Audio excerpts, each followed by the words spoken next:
بسم الله الرحمن الرحيم. الجزء الثاني من المراجعة النهائية للصف الرابع، الصورة رقم 33. بيقول هنا رتب تصاعديا، ترتيب تصاعدي من الصغير للكبير. هنا 45%، 5 صحيح وأربعة من 10، 4 صحيح وخمسة من 10، 54 جزء من 100. على طول هبص على الأعداد الصحيحة. هنا عندي 0 صحيح، هنا 5 صحيح، هنا 4 صحيح، هنا 0. يبقى أنا عندي أثر عندي، عندي ظهر عندي اللي هي أعداد صحيحة 0.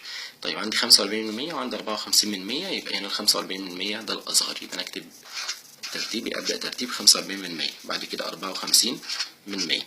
يتبقى 5 و4 من 10 و4 و5 من 10. الصح هنا 5 وهنا 4، خلاص يبدأ بالصغير، يبقى 4 صحيح و5 من 10، وهنا عندي آخر حاجة 5 صحيح و4 من 10. 7342 قربناها فطلعت 7300. أنا كده قربتها لأقرب إيه؟ هبص على الأصفار، عندي صفرين يبقى أنا قربتها على طول وأنا مغمض لأقرب 100. عندي 0 1 قربت لأقرب 10. عندي 3 أصفار يبقى أنا قربت لأقرب 1000. 675 على 100، عايز اقارن ما بينها وما بين 675 من 1000. طيب لما اقسم على 100 يبقى العلامه احطها بعد رقمين، يبقى 6 صحيح و75 من 100. هنا على الصحيح بتاعي 0، العدد الصحيح اكبر يبقى هو الاكبر، يبقى هنا 6 صحيح اكبر من الصفر.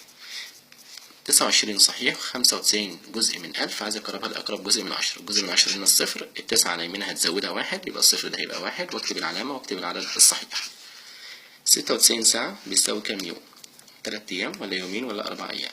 3 أيام طبعا احنا حفظنا ب 72 ساعة، اليومين 48 ساعة، الأربع أيام هضرب 4 في 24 تطلع 96 ساعة، يبقى هنا 4 أيام.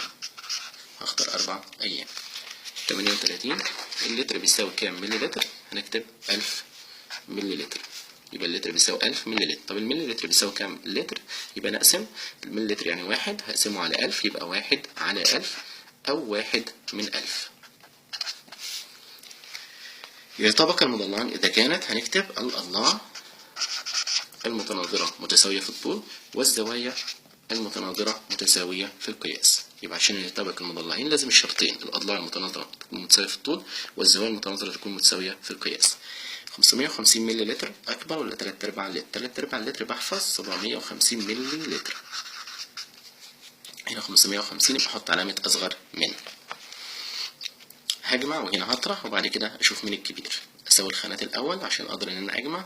هنا الخانات متساويه، اجمع على طول. 9 زائد 1 10، 0 ومعايا الواحد، واحد يروح على 6، العلامه اكتبها. 6 بقت 7، 7 و2 9، يبقى الناتج هنا 9 صحيح. هنا هطرح اسوي برضو الخانات، الاقي الخانات بتاعتي متساويه، اطرح على طول. 7 ناقص 7 0، العلامه جيت اكتبها. 11 ناقص الواحد ب10 صحيح، يبقى هنا 9 صحيح. هنا 10 صحيح يبقى اصغر من. 1 صحيح و8 من 100، 1 صحيح و8 من 10. الواحد صحيح هنا هو نفس الواحد صحيح هنا، اروح للاجزاء العشريه.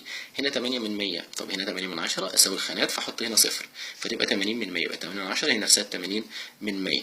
طيب وهنا 8 من 100 بنحط علامه اصغر من. 236 عايز اقربها لاقرب 10. العشرات عندي 3، على يمينها 6 هتزودها 1، يبقى 3 دي هتبقى 4، وال6 هتبقى 0، وال2 زي ما هي، يبقى هنا الناتج عندي 240. 44 من وحدات قياس الساعة هكتب اللتر أو أكتب الملي لتر.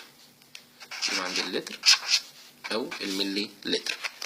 احتمال ظهور عدد أولي زوجي، ناخد بالنا احتمال ظهور عدد أولي زوجي عند إلقاء حجر النبض مرة واحدة. طيب حجر النبض على طول أي احتمال فيه يبقى أنا أعمل شرطة كسر، والمقام بتاعي 6 لأن حجر النبض 6 أوجه. طيب هنا بقى عندي كام وجه موجود عليه عدد أولي زوجي؟ ما عنديش إلا وجه واحد بس اللي هو الاثنين، هو ده العدد الوحيد الأولي الزوجي. يبقى نقول له هنا الاحتمال هنا بيساوي سدس. 17 من 1000 أصغر من مين في دول؟ 51 من 1000، 14 من 1000، 9 من 1000. طبعا 17 من 1000 عمرها ما تكون أصغر من 14 من 1000، يبقى دي ما تنفعش، وعمرها ما تكون أصغر من 9 من 1000. طيب 1 من 100 لازم أخليها برضو أجزاء من 1000 عشان أعرف هي أصغر ولا أكبر من 17 من 1000. فحط هنا صفر، فأنا كده ما غيرتش في قيمة العدد ده حاجة، فأصبح 10 من 1000. 17 من 1000 برضو مش أصغر من 10 من 1000، يبقى الاختيار بتاعي هو 51 من 1000. يبقى 17 من 1000 أو 17 جزء من 1000 أصغر من 51 جزء من 1000. عدد أقطار المربع، عدد أقطار المعين. هنا بقى محدش يتلخبط، هو بيسأل عن الأقطار مش عن خطوط التماثل. يبقى عدد الأقطار هنا الأشكال الرباعية كلها لها قطرين، يبقى عدد الأقطار هنا 2 وعدد الأقطار المعين هنا 2، يبقى أحط علامة يساوي. في ناس هتتسرع وتقول المربع 4 والمعين 2 باعتبار إن دي خطوط تماثل، وطبعا السؤال بيتكلم عن الأقطار فطبعا هيعملها بشكل خطأ. هنا هقسم على 100 يبقى انا هحط علامة بعد رقمين. لما احط علامة بعد رقمين يبقى الناتج بتاعي هيبقى 45 صحيح و70 جزء من 100. الصفر اللي على يمين الأجزاء العشرية ده ممكن ان انا اشيله، يبقى مش هيغير حاجة في قيمة العدد، فيبقى 45 صح و7 من 10. دي اللي هتلاقيها في الاختيارات بتاعتنا. يبقى ما نستعجلش هنا ونفكر ان الاختيار اللي هو 45 و7 من 10 مختلف عن 45 و70 من 100، فنختار اختيار اخر هيكون خاطئ. انما 45 صحيح و70 من 100 هي نفسها 45 صحيح و7 من 10. 49 بيقول لي 4 صحيح و7 على 10 زائد 3 و7 من 100. 4 صحيح و7 من 10 دي مكتوبة بشكل الكسر العادي، يبقى لازم ان انا احولها الى كسر عشري عشان اقدر ان انا اجمعها زائد 3 و7 من 10. طيب المقام هنا 10 يبقى نكتب البسط زي ما هو واحط العلامة العشرية بعد رقم 1 وبعد كده اكتب العدد الصحيح. بعد كده اساوي الخانات عشان اقدر اجمع. هنا صفر عشان هنا عندي رقمين، يبقى هنا عندي برضو رقمين. اجمع بقى عادي خالص. صفر زائد 7 7، 7 زائد صفر 7، العلامة جت اكتبها. 4 و3 7 يبقى 7 صحيح و77 جزء من 100. 4275 عايز اقربها لاقرب 1000. هنا احاد عشرات مئات الاف، يبقى الالاف عندي 4 احط تحتها خط. اللي على يمينها مباشرة الاتنين مش هتزودها حاجة، يبقى الأربعة زي ما هي، وهستبدل الاحاد والعشرات والمئات باصفار، فيبقى الناتج بتاعي 4000. ساعتين وتلت و150 دقيقة. طبعا الساعة 60 دقيقة، يبقى الساعتين وتلت دول عبارة عن 60 الساعة الأولى زائد 60 الساعة التانية، يبقى كده ساعتين والتلت ساعة 20 دقيقة. بنجمع دول 60 و60 120، 120 و20 140. ال 140 طبعا أصغر من ال 150 دقيقة. اشترى أحمد 10 مصابيح بمبلغ 125 جنيه، فإن سعر المصباح الواحد. هنا بقى هقسم عشان أقدر أعرف سعر المصباح الواحد بكام، لأن ال 125 دي سعر أو عبارة عن سعر ال10 مصابيح. طب لو عايز سعر مصباح واحد يبقى أنا أقسم هنا، فأقسم 125 اللي هو سعر ال10 مصابيح على عدد المصابيح نفسها اللي هي 10 مصابيح. لما أقسم على 10 أحط العلامة بعد رقم 1، فيبقى الناتج هنا 125 أهيت، والعلامة بعد رقم 1 فيبقى 12.5 جنيه. ده سعر المصباح الواحد.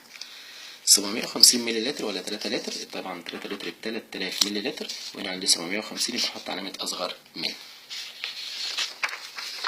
54 بيقول لي 3579 طن، وهنا عندي 3,579,000 جرام. لما احول من الطن الى الجرام عشان اقدر ان انا اعرف مين الكبير ومين الصغير، يبقى لازم ان انا اضرب في مليون. من الطن للجرام اضرب في مليون. لما اضرب في مليون هكتب العدد بتاعي زي ما هو 3579، هحط له 6 اصفار.